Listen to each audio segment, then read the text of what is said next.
Bismillahirrahmanirrahim. Assalamualaikum warahmatullahi wabarakatuh. Kembali lagi dengan saya Fatimah dengan NIM 3219196. Di sini saya akan menjelaskan mengenai struktur pasar. Nah, di dalam struktur pasar ini kita akan mengetahui apa itu pasar, apa itu struktur pasar, dan apa saja jenis-jenis dari struktur pasar tersebut. Nah, apa itu pasar? Pasar itu dapat didefinisikan sebagai suatu tempat bertemunya antara pembeli dan penjual atau tempat untuk berinteraksi antara pembeli dan penjual untuk melakukan kegiatan tawar-menawar sebagai untuk mencari suatu ketetapan harga dalam pasar untuk produk baik jasa maupun barang yang dihasilkan dari produsen.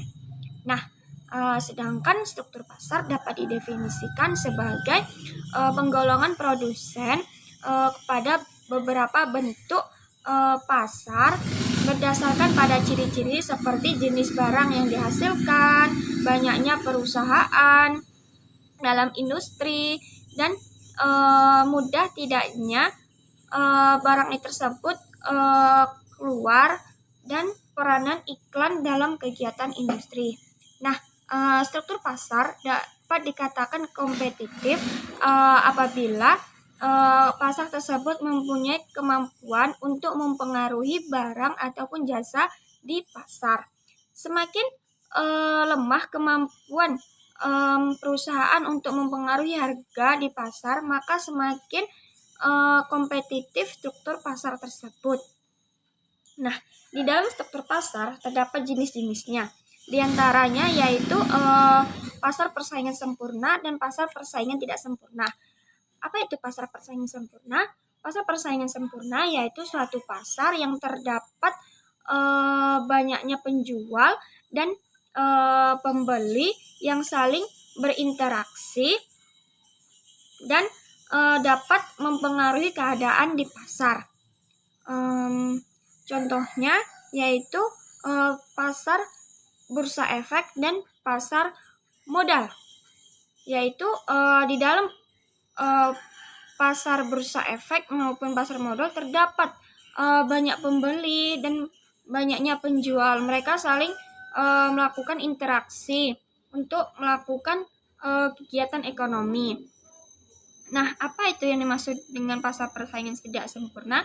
Yaitu pasar yang tidak memiliki struktur atau syarat yang terdapat di dalam pasar persaingan sempurna, sehingga pasar tersebut tidak terorganisir dengan baik. Pasar persaingan tidak sempurna ini terbagi menjadi 3, yaitu pasar monopoli, pasar oligopoli, dan pasar persaingan monopolistik. Nah, apa yang dimaksud dengan pasar monopoli? Yaitu dalam pasar hanya terdapat satu perusahaan yang dapat menghasilkan barang, dan barang tersebut tidak dapat digantikan oleh barang terdekat. Artinya, barang tersebut tidak dapat diperoleh di tempat lain. Contohnya yaitu pasar minyak bumi. Karena pasar minyak bumi ini hanya terdapat di satu tempat dan tidak bisa digantikan dengan apapun, sehingga disebut dengan pasar monopoli. Sedangkan pasar oligopoli yaitu pasar yang memiliki banyak penjual dan banyaknya pembeli, namun dia berinteraksi secara sendiri-sendiri atau independen, dan atau juga secara diam-diam. Contohnya yaitu pasar elektronik, yaitu mereka saling berinteraksi untuk mendapatkan suatu produk yang baru. Mereka melakukan kerjasama secara diam-diam, tidak terbuka, sehingga disebut dengan pasar oligopoli. Sedangkan pasar monopolistik yaitu pasar yang terjadi dalam suatu pasar yang terdapat banyaknya produsen, tetapi di dalam pasar tersebut melakukan diferensiasi produk, yaitu adanya perbedaan bungkus, perbedaan merek, perbedaan bentuk, dan perbedaan lain sebagainya uh, di dalam produk yang dihasilkan oleh produsen. Nah, mungkin hanya itu yang dapat saya sampaikan. Lebih dan kurangnya saya mohon maaf. Saya akhiri dengan wabillahi taufik wal hidayah. Wassalamualaikum warahmatullahi wabarakatuh. Bismillahirrahmanirrahim. Assalamualaikum warahmatullahi wabarakatuh. Baik, perkenalkan nama saya Zuripa dengan NIM 3219202. Di sini saya akan melanjutkan poin selanjutnya tentang pasar persaingan sempurna. Yang dimana poin yang pertama yang akan saya jelaskan yaitu tentang pengertian pasar persaingan sempurna. Adapun pengertian pasar persaingan sempurna merupakan struktur pasar yang paling ideal karena sistem pasar ini dianggap dianggap struktur yang akan menjamin terwujudnya kegiatan memproduksi barang atau jasa yang tinggi efisiensinya. Pasar persaingan sempurna ini adalah pasar yang dimana antara penjual dan pembeli tidak dapat mempengaruhi harga atau hanya sebagai praktiker, dan harga yang ada di pasar itu merupakan hasil kesepakatan dan interaksi antara permintaan dan penawaran. Dikatakan sebagai pasar persaingan sempurna apabila jumlah penjual produk yang identik banyak, barang yang diperjualbelikan homogen. Kemudian seseorang penjual secara individual tidak dapat mempengaruhi pasar. Jenis pasar persaingan sempurna terjadi ketika jumlah produsen sangat banyak sekali dengan memproduksi produk sejenis dan mirip dengan jumlah konsumen yang banyak. Contoh produknya adalah beras, gandum, batu bara, kentang, dan lain sebagainya. Kemudian poin yang kedua, saya akan menjelaskan tentang karakteristik pasar persaingan sempurna. Adapun pasar persaingan sempurna dapat didefinisikan sebagai struktur pasar atau industri di mana terdapat banyak penjual dan pembeli, dan setiap penjual ataupun pembeli tidak dapat mempengaruhi keadaan di pasar. Jenis pasar persaingan sempurna terjadi ketika jumlah produsen sangat banyak sekali dengan memproduksi produk yang sejenis dan mirip dengan jumlah konsumen yang banyak. Kemudian dalam pasar persaingan sempurna memiliki karakteristik sebagai berikut. Yang pertama, semua perusahaan memproduksi barang yang homogen. Kemudian yang kedua, produsen dan konsumen memiliki pengetahuan atau informasi sempurna. Kemudian yang ketiga, output sebuah perusahaan relatif kecil dibandingkan output pasar. Kemudian yang keempat, perusahaan menerima harga yang ditentukan pasar. Kemudian yang terakhir, semua perusahaan pasar bebas masuk dan keluar pasar. Mungkin itulah yang dapat saya sampaikan. Jika ada salah dan janggal mohon dimaafkan. Saya akhiri. Assalamualaikum warahmatullahi wabarakatuh. Warahmatullahi wabarakatuh. Saya adalah Suci Azahra dengan NIM 3219200. Di sini saya akan menjelaskan yaitu sifat-sifat pasar persaingan sempurna. Sifat-sifat persaingan sempurna yaitu yang pertama, jumlah penjual dan pembelinya sangat banyak. Yang kedua, barang yang diperdagangkan bersifat homogen, pasar yang menjual satu jenis barang saja. Yang kedua, penjual maupun pembeli memiliki kebebasan keluar masuk pasar. Yang keempat, tidak ada hambatan dalam mobilitas sumber ekonomi dari satu usaha ke usaha lain. Yang kelima yaitu penjual dan pembeli memahami keadaan pasar secara sempurna. Yang keenam yaitu penjual dan pembeli bebas mengadakan perjanjian. Kemudian yang ketujuh, pemerintah tidak ikut campur tentang harga baik langsung maupun tidak langsung. Kemudian pembentukan harga pada pasar persaingan sempurna. Pasar persaingan sempurna adalah pasar di mana mengenai harga barangnya tidak bisa ditentukan oleh kedua pelaku ekonomi, baik penjual maupun pembeli. Di pasar persaingan sempurna, harga ditentukan oleh kekuatan interaksi antara penjual dan pembeli tersebut, yaitu berdasarkan pada kekuatan penawaran dan juga permintaan. Permintaan merupakan jumlah barang atau jasa yang diminta oleh konsumen pada tingkat harga tertentu.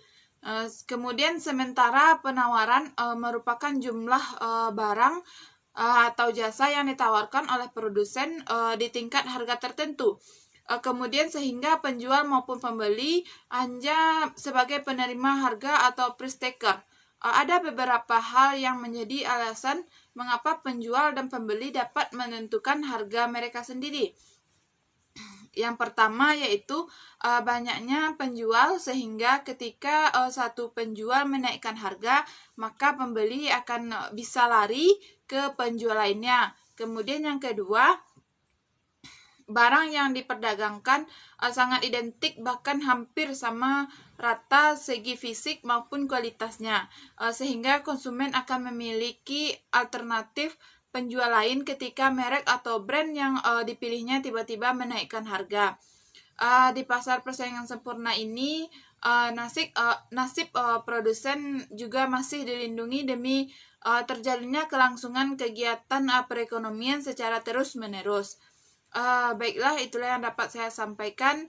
Saya sudahi dengan wabillahi taufik wabil hidayah. Wassalamualaikum warahmatullahi wabarakatuh. Materi selanjutnya akan dilanjutkan oleh rekan saya. Assalamualaikum warahmatullahi wabarakatuh. Perkenalkan, nama saya Anjeli Zulia Putri dengan NIM 3219179 akan menjelaskan materi yang selanjutnya, yaitu ciri-ciri pasar persaingan sempurna. Yang pertama yaitu harus memiliki penjual dan pembeli yang jumlahnya cukup banyak. Ciri-ciri yang pertama ini harus adanya seorang penjual dan seorang pembeli yang perbandingannya sama banyak. Dengan kondisi seperti ini, seorang penjual tidak bisa memainkan harga jual, karena bila ada permainan harga, akan tetapi seorang pembeli pasti mengetahui informasi tentang harga jual aslinya yang beredar di pasar tersebut. Maka dari itu, sebanyak apapun produk yang dibeli, harganya pasti tidak akan pernah berubah atau konsisten dengan harga di pasaran. Dalam hal ini, salah satu di antaranya yang menentukan keberhasilan transaksi adalah kekuatan dari masing-masing penawaran dan permintaan atas suatu produk. Yang kedua yaitu pedagang bebas membuka dan menutup usahanya di dalam sistem pasar persaingan sempurna. Salah satu pihak dari seorang pedagang diberi kebebasan untuk membuka maupun menutup usahanya. Jika gagal di dalam sistem persaingan, pihak pedagang berhak menghentikan barang dagangannya maupun sebaliknya. Ciri-ciri ini mungkin berbeda dengan pasar jenis lainnya, karena pihak pedagang bisa menutup usahanya sesuai keinginannya, tapi kalau pasar jenis lainnya, seorang pedagang hanya boleh menutup usahanya sesuai waktu yang ditentukan. Dalam hal ini biasanya tercantum dalam surat perjanjian sebelum membuka usaha. Selanjutnya yaitu barang yang dijual bersifat homogen. Supaya tidak adanya perbedaan harga dengan kualitas barang yang dijual, maka di dalam struktur pasar tersebut harus ada yang dijual, dan setiap produk harus setipe atau homogen, sehingga sekalipun pembeli melakukan pembelian, pembeli dapat mendapatkan harga dan kualitas yang sama di penjual lainnya. Selanjutnya yaitu penjual dan pembeli mengetahui informasi harga yang jelas. Penjual dan pembeli harus mencari informasi dari harga yang benar beredar di pasar tersebut. Ini berlaku juga saat harga berubah dengan cepat di pasaran. Maksud dari pemahaman ini adalah untuk mencegah penjual melakukan penjualan dengan harga di kisaran harga pasar akibat ketidaktahuannya akan hal ini. Juga bermanfaat bagi pembeli agar seorang pembeli tidak membeli barang dengan harga yang lebih tinggi dari harga pasar. Selanjutnya yaitu pemerintah tidak ikut campur dalam hal ini, baik langsung maupun tidak. Yang keenam, pemerintah juga tidak mengetahui bahwa pembeli dan penjual telah menandakan sebuah perjanjian untuk tidak merugikan sesama. Sebagai implikasi bahwa seorang produsen tidak mengubah harga pasar yang sudah berlaku. Seorang hanya bisa mengambil harga. Yang materi selanjutnya yaitu kurva pasar persaingan sempurna. Tingkat harga dalam pasar persaingan sempurna ditentukan oleh permintaan dan penawaran. Jumlah output perusahaan relatif sangat kecil dibandingkan output pasar. Maka berapapun yang dijual perusahaan, harga relatif tidak berubah. Permintaan total perusahaan sama dengan jumlah output dikali harga jual, karena tidak kemampuan penjual dan pembeli dalam mempengaruhi harga, maka secara otomatis telah ditentukan oleh pasar. Dengan demikian, permintaan rata-rata dan penerimaan marginal adalah sama dengan harga. Sekian yang dapat saya sampaikan. Assalamualaikum warahmatullahi wabarakatuh. Assalamualaikum warahmatullahi wabarakatuh. Baiklah, saya akan melanjutkan materi selanjutnya, yaitu pasar persaingan sempurna menurut perspektif Islam. Mekanisme pasar yang Islam menurut Ibnu Taimiyah haruslah memiliki kriteria-kriteria berikut. Yang pertama, orang-orang harus bebas untuk masuk dan keluar pasar. Memaksakan penduduk menjual barang tanpa ada kewajiban untuk menjualnya adalah tindakan yang tidak adil, dan ketidakadilan itu dilarang. Yang kedua yaitu tingkat informasi yang cukup mengenai kekuatan pasar dan barang-barang dagangan. Ketiga yaitu unsur-unsur monopolistik harus dilenyapkan dari pasar, sehingga segala bentuk kolusi antara kelompok para penjual dan pembeli tidak diperbolehkan. Yang keempat yaitu adalah homogenitas dan standarisasi. Standarisasi produk harus sangat dianjurkan ketika terjadi pemalsuan produk, penipuan, kecurangan dalam mempresentasikan barang-barang tersebut. Adapun yang kelima yaitu setiap penyimpangan dari kebebasan ekonomi yang jujur, seperti sumpah palsu, penimbangan yang tidak tepat, dikecam oleh ajaran Islam. Dari pendapat Ibnu Taimiyah tersebut tentang mekanisme pasar dalam Islam, kita dapat melihat mekanisme tersebut mengarah pada karakteristik pasar persaingan sempurna. Hal itu berarti bahwa pasar dalam Islam itulah yang dalam teori konvensional disebut dengan pasar persaingan sempurna, di mana asumsi-asumsi yang disebutkan oleh pakar ekonomi konvensional ada ditemukan dalam pasar yang Islam. Salah satu contoh pasar persaingan sempurna dalam pasar Islam adalah yang terjadi pada masa Khalifah Umar bin Khattab.